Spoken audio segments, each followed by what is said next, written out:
Hello అండి, అందరికీ నమస్కారం. Welcome back to our channel. అందరూ ఎలా ఉన్నారు? అందరూ బాగానే ఉన్నారనుకుంటున్నా. ఇకపోతే ఈరోజు మన వీడియో ఏంటంటే, చాలామంది రైతులైతే ఇంకా ఎదురు చూస్తున్నారనమాట. రైతు బంధు స్కీమ్‌కి సంబంధించి రూపాయి అమౌంట్ కూడా ఇంకా అకౌంట్‌లో పడలేదని అయితే మనకు రీసెంట్‌గా చూసుకున్నట్లయితే తెలంగాణ గవర్నమెంట్ నుంచి అయితే మళ్ళీ రైతు బంధు స్కీమ్‌కి సంబంధించి నిధులైతే విడుదల కావడం అయితే జరిగిందనమాట. ఇప్పటికీ ఇంకా చాలామందికి అయితే అకౌంట్‌లో అమౌంట్ పడలేదని అయితే కామెంట్స్ అయితే చేస్తున్నారు. రూపాయి కూడా మీకు ఇంకా పడకుంటే మాత్రం ఒక్కసారి కింద కామెంట్ అయితే చేయండి. ఇకపోతే పడని వాళ్ళు ఉంటే వీడియో ఎండ్ వరకు చూసేకైతే ట్రై చేయండి. ఏం చేయాలి ఒకవేళ అమౌంట్ పడకుంటే అన్న దానిపైన అయితే మీకు ఒక క్లారిటీ అయితే ఇస్తాను.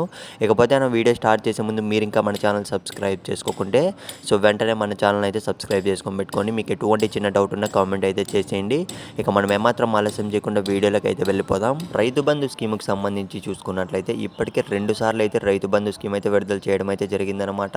1 ఎకరా ఉన్న వాళ్ళకి, 5 ఎకరాలు ఉన్న వారికి, 3 ఎకరాలు ఉన్న వారికి ఇలా అయితే మనకి ఇప్పటికీ కూడా చాలామంది రైతులకైతే అకౌంట్లో అమౌంట్ పడలేదని అయితే బాధపడుతున్నారు. మనకైతే దీని మీద అయితే మనకు ప్రభుత్వం అనేది స్పందించడం అయితే జరిగిందనమాట. ఈ సంక్రాంతి పూర్తయ్యేలోపు ప్రతి ఒక్క రైతు ఖాతాలకి అమౌంట్ అనేది జమ చేస్తాం అని అయితే హామీ అయితే ఇచ్చారు. కాకపోతే ప్రతి ఒక్క రైతు చేయాల్సిన పని ఏమంటే రైతు బంధు స్కీమ్కి సంబంధించి స్టేటస్ అనేది చెక్ చేసుకోవాల్సి ఉంటుంది అనమాట. స్క్రీన్ మీద అయితే చూస్తున్నారు కదా.